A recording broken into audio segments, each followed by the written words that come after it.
Hi everyone, welcome back to the NIKZAD Immigration Official channel. In this video, I'm going to explain everything you need to know about the Skilled Work Regional Subclass 491 Visa for Australia. This visa is actually one of the most popular and practical options for people who want to live, work, and study in regional Australia and eventually get permanent residency. So what exactly is this visa about? Well, the 491 visa is a temporary skilled visa based on points. It lets you and your family live and work in regional areas for up to 5 years. And the best part is it creates a direct pathway to permanent residency through the Subclass 191 visa. The really great thing here is that you don't necessarily need direct employer sponsorship. You can start your journey just with your skills points with a state nomination or even with family sponsorship if you have relatives living in a regional area. Now, before I show you the practical steps, let's quickly go over the main requirements you need to meet. First, you need to be under 45 years old. Your occupation must be on the skilled occupation list. You must have a positive skills assessment from the right authority. You need a minimum of 65 points, although the higher your score, the better your chances of getting an invitation. You must have either state nomination or sponsorship from an eligible family member living in a regional area. Your English must be at least at a competent level, for example, IELTS, 6 in each band, and of course, you need to meet the health and character requirements. Okay, so how does the application process actually work? There are 5 key steps here. Step 1. Check if your occupation is on the list and see which authority assesses it. Step 2. Do your skills assessment and make sure you get a positive result. Step 3. Submit an expression of interest or EOI in the SkillSelect system and claim your points. Step 4. Get a state nomination or family sponsorship. And Step 5. Once you receive an invitation, you lodge your visa application online through ImmiAccount Skills Assessment. Now let's dive into the skills assessment, because this is the stage where many people feel confused. After I explain these steps, I will actually go to the official websites and show you how the whole skills assessment process works in practice, so you can see exactly how it's done. The skills assessment is basically the step where the authorities check whether your qualifications and your work experience match the skilled occupation you want to apply for in Australia. The first step is choosing the assessing authority. You start by checking the skilled occupation list, such as MLTSSL or STSOL, and finding your occupation. Each occupation has its own official assessing authority. For example, VET-assess is for most general occupations. Engineers. Australia is for engineers CPA. Australia is for accountants. So you go to their website and carefully read what documents they require. Next, you prepare your documents. This usually includes your university degree with official translations, your transcripts, an academic resume that shows your projects, internships, or any experience related to your field of study, and of course English test results like IELTS if they ask for it. In some occupations, professional work experience is not always mandatory, but it really depends on the requirements of the authority. After that, you submit your application. You simply fill out the form on the authority's official website, upload your documents, and pay the fee, which can vary depending on the authority. Then you wait for the outcome. This can take a few weeks to a few months. If the result is positive, great. You can move to the EOI stage. If it's negative, then you have to fix the issue before submitting an EOI. And here's something really important. Even if you don't have much work experience, as long as your degree and skills match the occupation, you can still get a positive skills assessment. This step is truly the foundation of the whole process. Hello everyone. Welcome back to our channel NIKZAD Immigration Official. In this guide, I will walk you through the process of completing your VET-assess skills assessment application. We'll cover each step in detail, from navigating the online portal to uploading the necessary documentation. To begin, go to the Google search page and type VET-assess skills assessment. Once you're on the official VET-assess website, navigate to the top right corner and click the relevant link to access the application portal. From there, select Apply Online, and then ready to start your application. For those applying for permanent residency, PR, be sure to choose the skills assessment for migration option. If this is your first time applying, you will need to register by selecting Sign up as applicant. You will then be prompted to provide your personal information. To save time, I have already pre-filled these general details, including my name, date of birth, and contact information. You will also need to enter the CAPTCHA and accept the privacy policy before clicking Register. Upon registration, you will receive a verification email. Open the email and click the link to verify your account. This will take you to the main application page. Once you are logged in, click Create a new application. If you are seeking a full skills assessment for migration, select Migration, followed by Skill Assessment, General Skilled Migration. After confirming your selection, click Submit to proceed. The next section requires you to fill out your personal information. One important detail to note is your country of current residency. The application process differs for offshore and onshore applicants. If you are applying from Australia, as I am, you will select Australia. If you are outside of Australia, such as in Pakistan, you would select your country of residence. The form will also ask for your citizenship and passport details. If you hold citizenship in more than one country, be sure to indicate that. The rest of the fields for contact details are straightforward. When asked if you are applying through an agent or representative, choose No if you are completing the application yourself. After completing your personal details, the next section is Occupation. Select Full Skills Assessment as the assessment type. Choose General Skilled Migration as the visa type. Even for other visa subclasses, such as ENS 186, this option is generally the correct choice. Choose your occupation. For this example, I am selecting Earth Science Technician, along with its corresponding ANZ-SCO code. It's crucial to understand the eligibility criteria for your occupation. Generally, if your studies are in a highly relevant field, you will need at least 1 year of work experience within the last 5 years, with a minimum of 20 hours of work per week. If your qualification is not highly relevant, the required work experience increases to 2 years. The next section is for your education. You must provide comprehensive details about your primary and higher education. While you don't need to upload documents for primary schooling, you must provide all information for your tertiary education, such as your bachelor's or master's degree.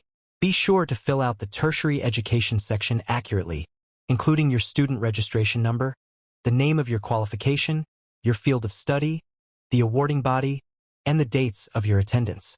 You'll also be asked about the normal entry requirements for your course, e.g., a high school diploma or equivalent, and whether your study was full-time or part-time. Next, you will move to the employment section, which is a critical part of the application. You can provide information for as many employers as you wish to claim points for, but for this example, I will use just one.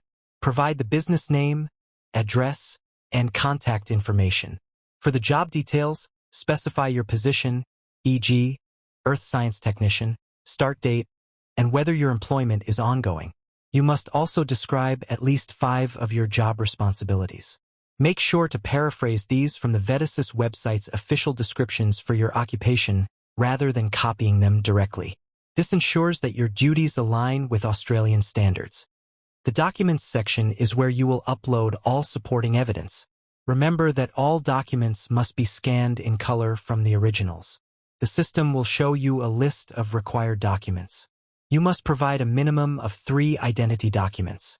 1 primary document, such as a passport, and 2 secondary documents, like a national ID or driver's license, are generally sufficient. The system will specify the accepted file formats, e.g., PDF, JPG, PNG, and the maximum file size, which is typically 5 megabytes. Other documents you'll need to upload include your applicant declaration. This must be downloaded from the website, signed by you, scanned, and uploaded. Tertiary education documents. This includes your bachelor's degree certificate and academic transcripts. Employment evidence. This is a key component.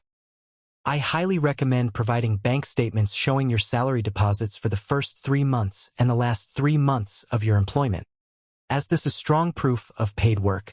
Once you have uploaded all the required documents, click Finish Uploading. You can then review your entire application by downloading the application preview PDF to ensure all information is correct. The final step is payment. Review the fees, enter the CAPTCHA, and proceed to the payment page.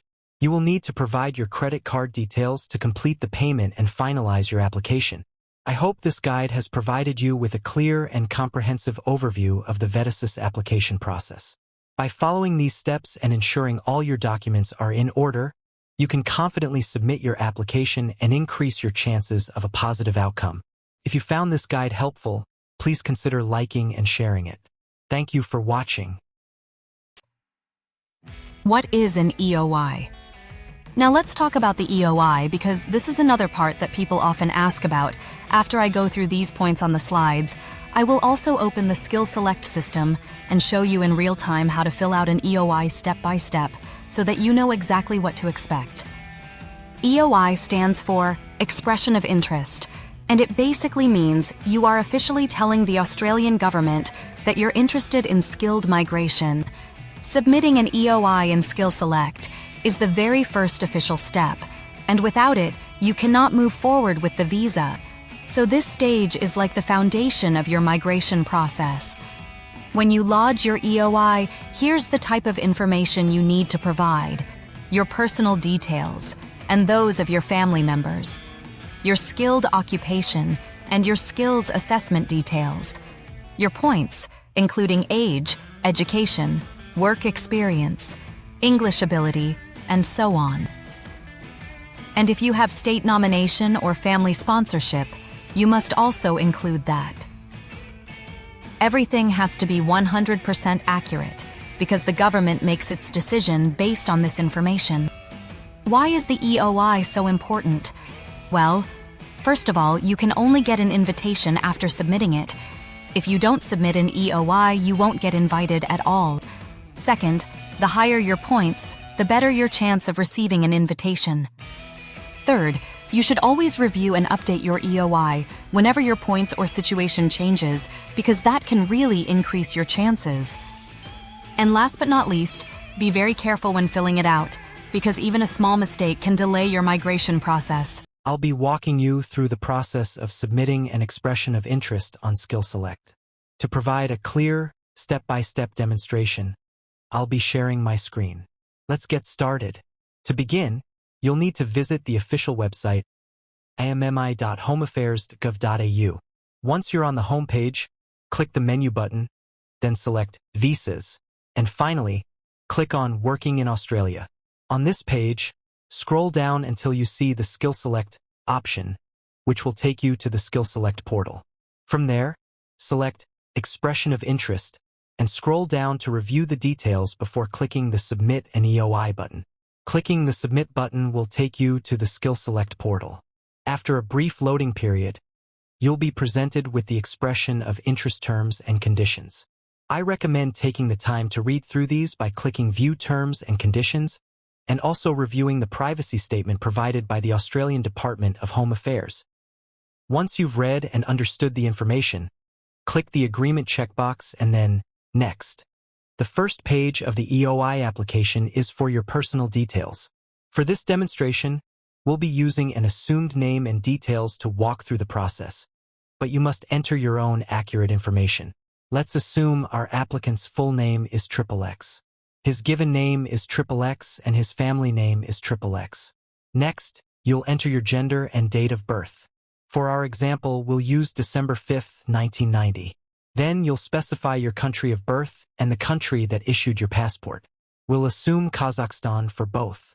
The form will then ask if you are a citizen of your passport country. Select Yes, and if you hold citizenship in any other country. If applicable, click Yes and provide the details. Otherwise, select No. The same logic applies to any additional passports you may hold. The next crucial question is about your usual country of residence. This information determines whether you are an onshore or offshore applicant.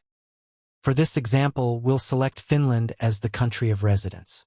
The final question on this page is about your partner. We'll assume our applicant, XXX, has a partner and is married. After filling in these details, click Next. The following page will ask you to confirm the information you've provided. Review it carefully, and if everything is correct, click Yes, and then Next to move on to the next section. Creating your EOI account. On this page, you'll create a password for your account. The password must be a minimum of 14 characters and include at least 3 of the following: a lowercase letter, an uppercase letter, a number, or a special character. Be sure to create a strong, secure password that meets these criteria. Next, you'll enter your email address and confirm it. This is where you'll receive important correspondence. To enhance account security, you'll select and answer 3 security questions. Choose questions and provide answers that you'll easily remember. For our example, we'll choose questions like, what was your first job? Or what color was your first car? After entering your answers, click the verification checkbox and then Next. Congratulations! Your EOI account has now been created. The system will generate a unique EOI ID, which you must save. It's also sent to your email address. It's a good practice to copy this ID and keep it in a secure place. Click Next to continue. You'll now be prompted to log in using the EOI ID and password you just created. Click I accept, enter your details, and then click Login. Upon logging in, you'll be asked to select the visa types for which you want to submit an EOI. The options include points-tested skilled migration and business innovation visas. For this demonstration, we'll select the subclass 491 visa. Keep in mind that you can choose multiple visa subclasses in a single EOI, but for simplicity, we'll stick to one. Once you've made your selection, click Next. The next section is about your family members. You'll be asked if your partner is an Australian permanent resident or citizen. For our example, we'll select No. Then, you'll indicate if your partner will accompany you on a future visa application, to which we'll select Yes. You'll also be asked about any other family members you wish to include. Assuming our applicant has 2 children, we'll select Yes, and then enter the total number of accompanying family members, including the spouse. In this case, the total would be 3. After entering this information, click Next. Now you'll provide details about your partner's qualifications. Start by entering their date of birth. We'll use September 21st, 2000 for our example. The system will then ask if your partner holds a valid passport from one of the listed English-speaking countries, e.g., USA, UK, Canada. If so, you'll get a waiver for the English language test. For our example, we'll select No and assume their passport is from another country. The form will then ask if your partner has taken an English language test within the last 3 years. Select Yes and choose the specific test they took from the list. We'll select PT Academic for this demonstration. Next, enter the date of the test and the test reference number from their results card. For PT Academic, this is typically a 9-digit code. Then, enter the scores for each section: listening, reading, writing, and speaking. The system will automatically calculate their English language ability, which in this case would be competent, contributing 5 points to your EOI. You'll also be asked if your partner has a nominated occupation. If you select Yes, you'll need to provide the occupation title and indicate whether they have a skills assessment. To claim the maximum 10 points for your partner's contribution, you must have a positive skills assessment from the relevant assessing authority. For a graphic designer, the authority would be Vedasis. You will then enter the date and reference number from their skills assessment outcome letter. Click Next to continue. The next section covers your preferred location in Australia. You can select one, multiple, or all states. I recommend submitting a separate EOI for each state you're interested in, unless the state's website advises otherwise. For our example, we'll select Tasmania. You can also indicate if you're prepared to live outside of a capital city, which is an optional question with no major impact on your points. Click Next. Now, you'll enter your own, the primary applicant's, English language details. Select Yes if you've taken a test within the last 36 months and choose the test. For our example, we'll select PT Academic. Enter the test date, the test reference number, and your scores for each section. To demonstrate a superior language ability, which grants 20 points, we'll assume a score of 50 or higher in each section. After entering these details, click Next. The next page is about your education history. You should list all qualifications at a secondary level or higher. For our example, we'll add a bachelor's degree in engineering. You can also add master's degrees, doctorates, or diplomas. Click Next, and a new window will appear to collect your qualification details. We'll select Bachelor's degree in law and specify Paris University from a fictional institution. Enter the start and end dates of the program and click Confirm.